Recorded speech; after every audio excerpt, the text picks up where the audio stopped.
ప్రియమైన దేవుని బిడ్డలందరికీ వందనాలు. ఈరోజు దేవుడు మనకిస్తున్న వాక్య భాగము కీర్తన గ్రంథము 40వ అధ్యాయము 8వ వచనము. నా దేవా, నీ చిత్తం నెరవేర్చు నాకు సంతోషము, నీ ధర్మశాస్త్రము నా ఆంతర్యంలో నున్నది. కాబట్టి దావీదు మహారాజు అంటున్నాడు, నీ చిత్తం నెరవేర్చ నాకు సంతోషం. దేవుని చిత్తం నెరవేర్చడము ఆయనకు ఎంతో సంతోషాన్ని ఇస్తూ ఉంది.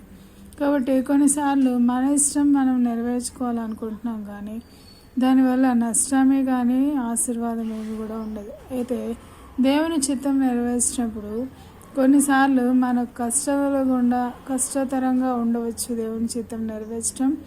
అయితే అది తుదకు ఆశీర్వాదకరంగా మారుతూ ఉంది. అయితే మన ఇష్టం ఏంటంటే ముందు మనకు నెమ్మది ఇచ్చేదిగా ఉంటుంది, తర్వాత దానివల్ల ఎందుకు ఇలా చేశానని బాధపడాల్సి ఉంటుంది. కాబట్టి దేవుని చిత్తం నెరవేర్చడము చాలా మంచిది అని దావీదు మహారాజు తెలుసుకున్నాడు. కాబట్టి నీ చిత్తం నెరవేర్చడం నాకు సంతోషము అంటున్నాడు. తర్వాత ఇంకొకరిని కూడా మనం చూడొచ్చు. దేవుని వాక్యంలో దేవుని చిత్తానుసారంగా నీ ఆశ్రయాలను నీ చిత్తం నెరవేర్చబడునుగా కానీ యేసు క్రీస్తు ప్రభు వారి తల్లిగా పిలువబడుతున్న మరియ కూడా అనడం మనం చూస్తాం. కాబట్టి తన జీవితంలో కూడా తన దేవుని చిత్తాన్ని నెరవేర్చింది, దేవునికి తల్లిగా పిలువబడుతూ వచ్చింది. తర్వాత దావీదు మహారాజు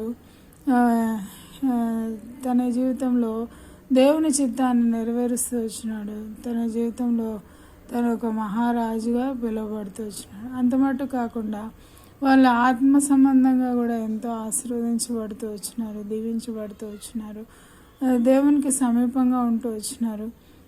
నీ ధర్మశాస్త్రం నా ఆంతర్యంలోనున్నది అంటున్నాడు. కాబట్టి దేవుని ధర్మశాస్త్రము మన హృదయంలో ఉన్నప్పుడు దేవుని చిత్తాన్ని మనం తప్పకుండా చేయగలుగుతాం. అయితే దేవుని ధర్మశాస్త్రము, దేవుని వాక్యము మన హృదయంలో మనము దాచిపెట్టుకోకపోతే మనము దేవుని చిత్తాన్ని నెరవేర్చాం, మన ఇష్టానుసారంగా మనం వెళ్తూ ఉంటాం. కాబట్టి చాలాసార్లు వేరే వాళ్ళు చెప్పింది ఇష్టపడం. దేవుని సేవకులు చెప్తే మనకు నచ్చదు, పెద్దవాళ్ళని చెప్తే నచ్చదు. మన ఇష్టానుసారంగా మనం ఉండాలనుకుంటాం. అది ఎవరైనా సరే. అయితే దేవుని సేవకులు కూడా దేవుడు చెప్పింది చేయడం చాలా మంచిది. దేవుడు చెప్పింది చేయకుండా ఇతరులకు నేను చెప్పింది చేయమని చెప్తే అది అంత ఆశీర్వాదకరంగా ఉండదు. ఒకవేళ నువ్వు చెప్పింది వినొచ్చేమో కానీ అది సంఘానికి క్షేమంగా ఉండదు.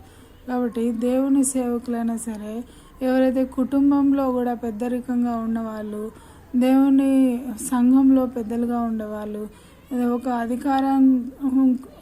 అధికారాన్ని దేవుడు వాళ్ళకి ఇచ్చి ఉంటే వాళ్ళు ఖచ్చితంగా దేవుని అధికారం కింద ఉండవలసిందే. ఉంటేనే అప్పుడు ఇతరులకు ఆశీర్వాదకరంగా వాళ్ళు ఉండగలుగుతారు.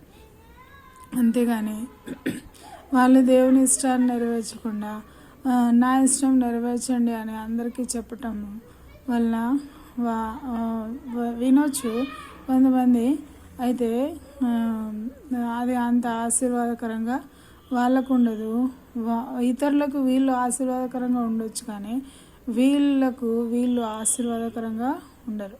ఎప్పుడైతే దేవుని చిత్తాన్ని మనము నెరవేర్చడానికి ఇష్టపడతామో, దేవుని అధికారం కింద మనం ఉంటామో, అది కూడా సంతోషంగా దేవుని ఇష్టాన్ని నెరవేర్చేవారంగా ఉంటాము, అప్పుడు సంపూర్ణమైనటువంటి సంపూర్ణమైన దీవెన అంటే ఏంటి? ఆత్మ సంబంధంగాను భౌతికంగాను. అయితే ఆత్మ సంబంధమైన దీవెనలు మెండుగా దేవుడు ఇవ్వాలనుకుంటున్నాడు. అయితే ఈ భూ సంబంధమైనటువంటి దీవెనలు నీకు ఎంత అవసరమో అంతే ఇస్తాయి. కాబట్టి అనవసరమైనవన్నీ వదిలేసిపోయే వాటి మీద ఎక్కువగా మనసు ఉంచకుండా నిత్యత్వంలో నిలిచి ఉండే వాటి మీద ఎక్కువ మనసు ఉంచాలని దేవుడు మనల్ని కోరుతూ ఉన్నాడు. కాబట్టి అలాంటి ఆశీర్వాదంలోనికి మనము వచ్చుదుముగాక. ప్రార్థన చేసుకుందాం. ప్రేమగల తండ్రి, దయామయుడా, మీ పాదంలోకి స్తోత్రాలు. తీసుకుని వచ్చిన లేఖనాల భాగాలను బట్టి వందనాలు చెల్లిస్తూ ఉంటున్నాం.